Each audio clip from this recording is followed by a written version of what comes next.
these individual liberties or civil liberties, which are fundamental rights, where in United States of America, they are contained in the first 10 amendments of the US Constitution. If you just go through the US Constitution, the first 10 amendments will contain these individual liberty, right? And these individual liberties were so important for the American people that they said that no executive, no president, or no parliament can take these liberties away from the people.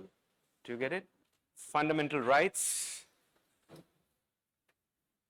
This is part 3 of the Indian Constitution, which is fundamental rights, and it extends between Article 12 to 35.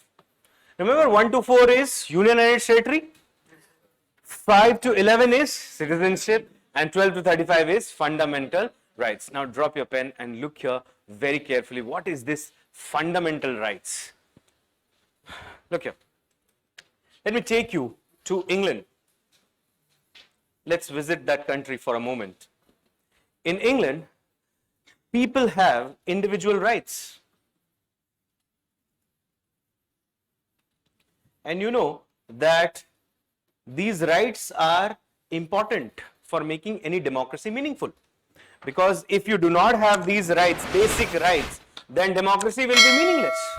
You get that? So like in all other democracies, in Britain also people enjoy what? Individual rights. And these individual rights are in the form of civil liberties that the people are enjoying there.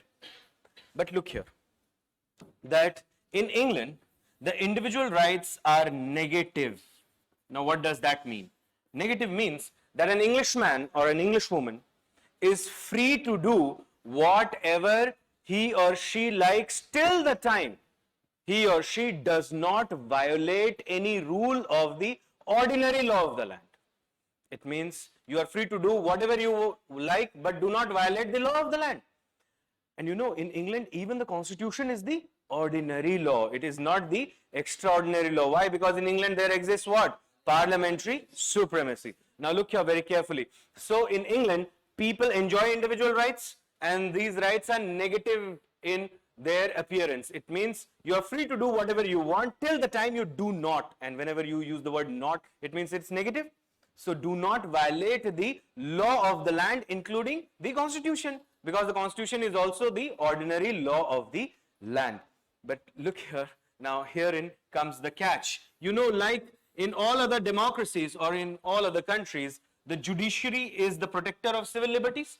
Even the judiciary is protector of civil liberties in India, yes or no?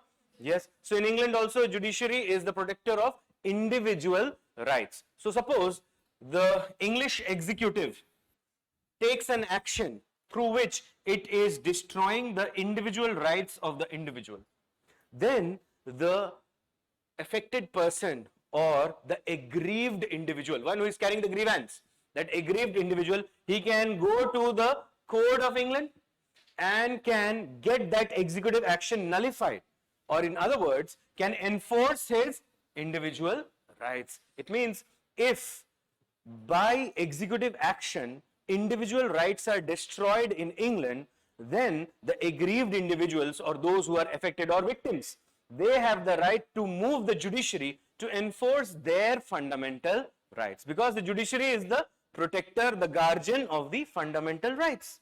Do you get that? But now look here, that if the English Parliament, it makes a law, and through that law, suppose it takes away all the individual rights that the people of England are enjoying. Now what do you think? Can the aggrieved individuals, they can go to the judiciary and ask the judiciary to nullify the action of the Parliament? It means the law of the Parliament. Can the Code of England now come into the picture? No. Why? Because there exists what? Parliamentary supremacy. Do you understand that? So in that way, you can say that if individual rights are destroyed by executive actions, the people have remedy, right, in England. But if individual rights are destroyed by legislative action or by law, then the English people are helpless. Why? Because in England there exists parliamentary supremacy. The parliament is omnipotent. there is nothing which is humanly possible which the English Parliament cannot do. And no judiciary, no court of England can stand in the way of the English Parliament. Why? Because there exists parliamentary supremacy. So individual rights are protected against executive tyranny. And do you remember what was tyranny? High-handedness, अत्याचार जिसे कहते हैं. So executive tyranny can be eliminated through judicial intervention.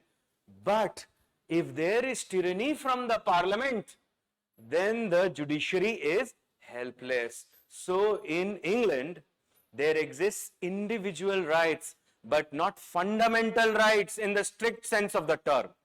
Because those rights are protected only against executive tyranny, but not against legislative tyranny.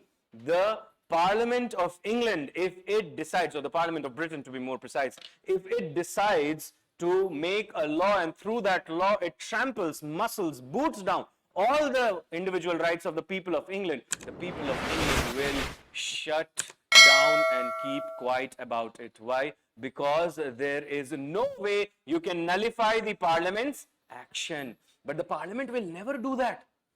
It will never do that in England. Why? Because the Parliament is the liberator of the English people. Remember, the Parliament came into existence after the people won the war against King John, the autocratic monarch. So the Parliament in England is the symbol of liberty. It has given the people the rights. Then why the English Parliament will ever trample upon these rights which it has only extended to the people of England? Do you get that? But we know that the English people have what kind of an image of the Parliament? It's benevolent, it's very kind, it's very justful institution. But the same English Parliament, it means the Parliament of Britain, this English Parliament passed unjust laws and imposed those laws over United States of America. Do you understand that?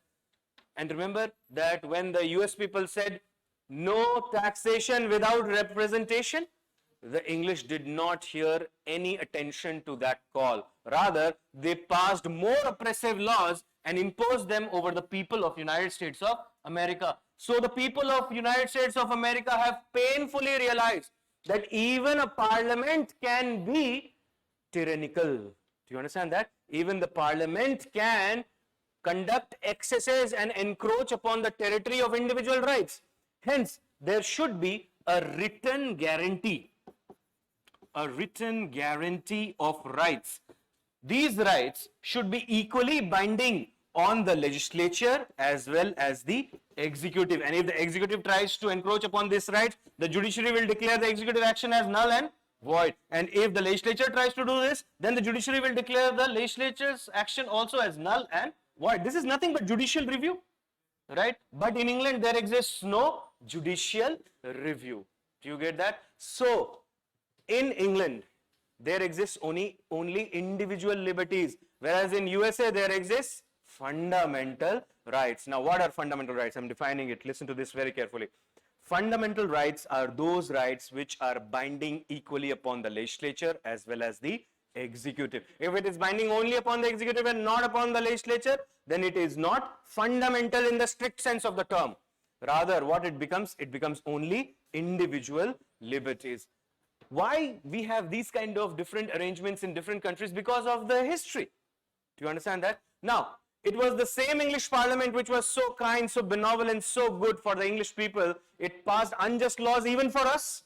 The Government of India Acts. That's why you see that Part 3 is modeled on Bill of Rights, US Bill of Rights. So, like in USA, we also have what? A written guarantee of individual liberties which is equally binding upon the legislature as well as on the executive. That's why we have what? We have a Supreme Court to take care of our civil liberties, right? But in England, now if you go and if you say that if the parliament passes a law and takes away your liberties, then what remedy do you possess?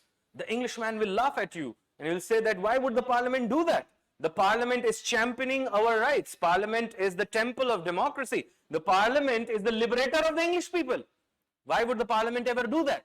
But this same parliament, the English parliament, which was so good, so kind for the English people, it turned out to be a monster for all the colonies.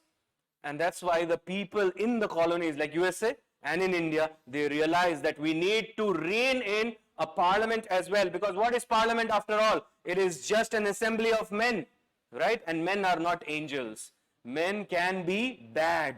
Do you understand that? And that's why it is necessary to keep them under chains. And what is that chain? The chain is constitutionalism.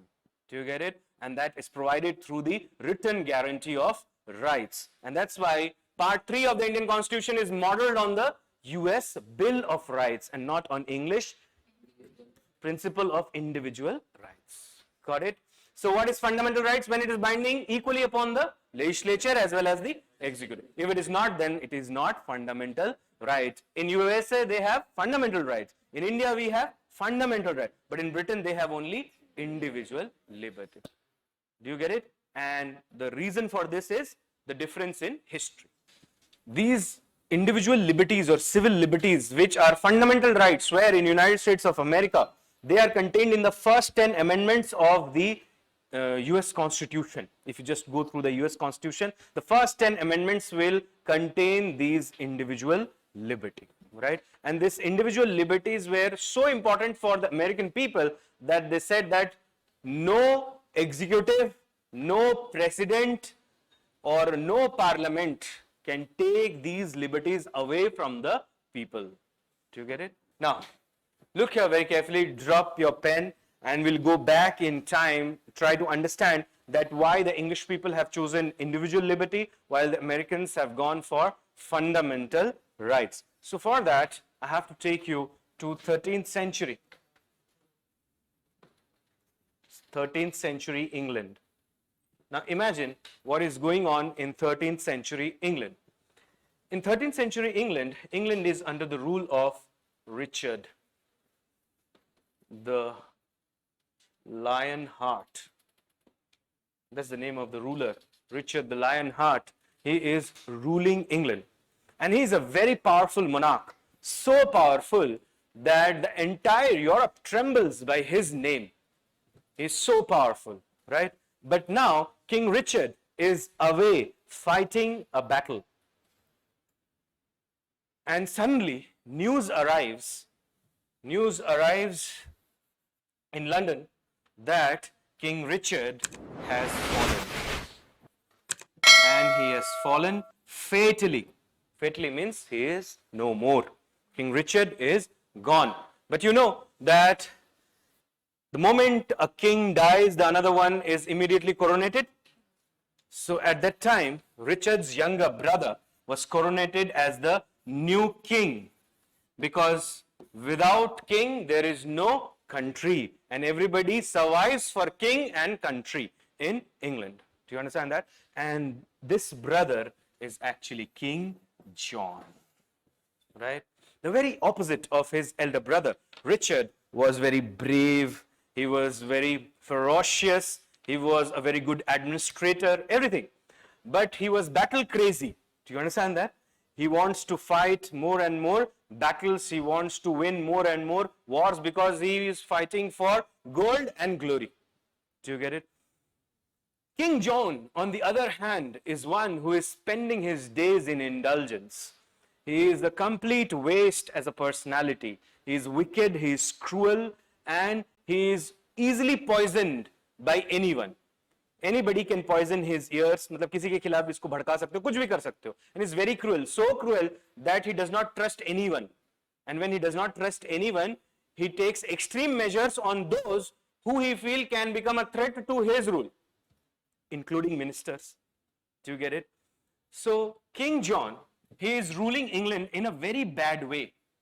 So bad that the people are oppressed. But King John also wants to have the glory like his brother. And therefore, he is also constantly waging wars. And he has waged so many wars that the English treasury is empty.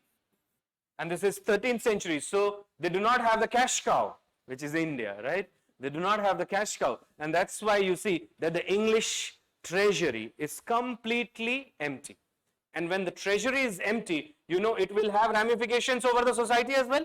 People will not get salary and all of that. And when that happens, you know, there can be some sort of dissatisfaction in the society.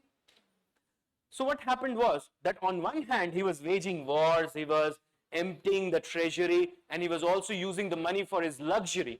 On the other hand, what happened was he was curbing the civil liberties that people enjoyed in Britain. Rather, he said that I have all the power and I can do anything, I can take away your liberties as well. This is what King John was doing. So look here very carefully, that the people of England at that time, they were organized in this way. There were few lords. Now, who were these lords? They had land, also they had an army of their own. You get it? Sometimes they were also known as barons. So the entire country was divided into areas belonging to different lordships. Do you get it? And they were also barons. Barons means they had a military of their own, a flag of their own. Do you get it? So all these barons, they joined their armies together whenever King John would ask them to do so. In their fiefdoms or in their estates, they can do whatever they want. The only thing is they have to pay King John on time. And King John was asking too much from them. And when the lords, they had to pay that much amount of money, then they have to extract it from the commoners, from the peasant, from the workers and all of that. And when that happened, the common man's backbone was completely broken in England. And therefore, they started revolting against their own lords. And the lords felt that if they want to protect their own interests, then they have to revolt against King John. So they started asking for civil liberties for the people. And they said that we cannot give you that much amount of tax that you are asking. King John, in fact, started asking 70% of the total income as tax. So it was too much for the lords to bear. But anyhow, they were doing this tussle. The tussle was going on between the lords or the barons and the king. Suddenly what happened, that the king faced one of the most terrible situation that you can imagine. And what happened, that you know how Britain is, right? And across the English Channel, which is nothing but a small water body, there is the country of France. And England and France are arch rivals. They are bitter enemies from time immemorial. So what happened was, France was at that time under a king called King Louis. Now, King Louis understood that Britain is going very weak, England is going very weak. Why? Because it is being ruled by King John and he is also not having the support of his people. It is the right time to invade England and get that territory and mingle it with the rest of France. This is what he thought. And with that hope, King Louis, he crossed the English Channel and the French forces landed on the English shores. There was panic all around England. And King John said, he gave a call to all the barons, join your armies. The country is under threat. There is a foreign invasion. We need to eradicate this danger.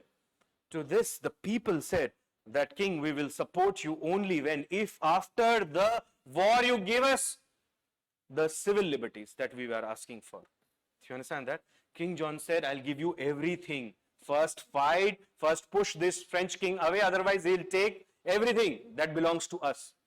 So the armies were joined, the groups were mustered, the strong English army met the French army head to head, and there was a fierce battle. Now, before I tell you the outcome of this battle, let me tell you something about Richard the Lionheart. During Richard the Lionheart's rule, there was a rumor that the French king Louis may attack England. There was a rumor. By this rumor, Richard became so ferocious that he came with an army and he was about to cross the English Channel and invade France. To this, the French king, he came down to Richard with folded hands and said, I'll pay you some money, go back. No need of attacking. There is no such intention in my heart to come to England ever. Do you get that? But when Richard fell into the battlefield, two people were very happy. One was King John, the other one was King Louis. And he made a statement. Now, look at this statement and try to understand that how weak was King John. This is what Louis is saying. Louis is saying, that it means the French king. He's saying that under Richard, England is an altogether different animal, very difficult to tame. And anybody who tries to do that will get injured. But under King John, I can take entire England in an afternoon with an army of cooks. Do you understand that? That bad was King John. मतलब इतना bad आप सोच नहीं सकते. And cruel at the same time. So he was no match to King Louis. He was no match. King Louis would definitely break his backbone. But the English lords, these were the people who also fought under Richard. So they knew a lot about warship, strategy and all of it. So they joined hands and they fought the battle, John standing behind, and the English won. And when the English won, Louis was forced to retreat. He went back to France again with his fingers burned on the English soil. Now came the time when John had to fulfill his promise. So at a huge gathering, a congregation which was organized in London, people raised this demand again before King John, that please give us the civil liberties, King, that you promised before the war, and in the name of which only we fought the war. All the barons from all principalities, they were gathered in the front row, and there were commoners behind, and the king was on the stage. So this is how the king reacted when he read that demand of liberties. This is what he did. He folded it, he tore it, and he burned it. And he said that I did not make myself king, God did. So if you are taking my power away from me, then you are doing blasphemy. You are going against God. And all those who have conspired against me, it means those elderly generals, those lords, he's saying, all those who have conspired against me, I order they be killed immediately. And there on the spot itself, they were killed. And you know, sometimes it's not necessary that the Lord will come. Sometimes he may send his brother, sometimes he may send his son or something like that. So every person who was killed there on that day, on the instruction of King John, belonged to some or the other family of the lordships. Do you get that? The lords were furious by this and they declared war against King John. King John obviously had no chance against the organized army of the lords. And therefore, the barons defeated, the northern barons especially, they defeated King John, and on the banks of Runnymede on 1215, they forced King John to sign that very charter, which became the Charter of Liberty, or the Great Charter of Liberty, or Magna Carta. Do you get that? Then Parliament was established, which was now to represent the people. Do you get that? And this Parliament will keep this autocratic monarch under check. And King John got converted into a constitutional monarch from an autocratic monarch. Now the legend also goes with something like this folklore, but no testimonial evidence for it. The point is that the people who fought against King Louis, remember King Louis? Those who fought against King Louis, in that army from Nottinghamshire, there was a very potent archer. Archer, do you understand? Tir chalata hai. So he was a very potent fighter, and he fought with everything that he had for his country, which was England, right? But when he was present in that assembly, he saw the cruelty of King John. He understood that this king cannot have my support anymore. So he rebelled against the king, and he went into the woods of Nottingham. There he became the Robin of the Hood, or the Robin Hood. Do you understand that? This is Robin Hood's story, but that is folklore. Sometimes he also fought for King John against King Louis. But later on, he became one of the biggest rebel against King John's rule. And today also, if you go to Nottingham, you will find that great statue of Robin Hood. And what he used to do is he used to loot the rich and he will distribute it among the poor. But then again, there is no historical record of any personality of this kind, and mostly he is into legends and folklores. But anyhow, entire Nottinghamshire, and there is also a cricket stadium called Trent Bridge. There also you will find that there is this stand called the Robin Hood stand, and you can visit that. But anyhow, so that is how the English history is. The parliament was established and the parliament emerged as the protector of the civil liberties against an autocratic tyrannical monarch. Do you get it? Now cut down to United States of America. US has been conquered by the English king, and now what US has been turned into a colony. At that time, it would be wrong to call this area as USA because it is still American colonies. Do you understand that? There is no USA till. Now what happened was here, people were living a very peaceful life in United States of America, present day United States of America, and they were mostly farmers, workers, simple people doing around their stuff in a simple manner. They had no army also. But then what happened was that the English, they started fighting everywhere. And you know, they were also fighting in India, Plassey, Buxar and whatnot. And they were also fighting everywhere. Remember 1757, 1764, these are the years of Plassey, Buxar and all those kind of wars. And 1776 is the Declaration of Independence. You can see the connection. Do you get it?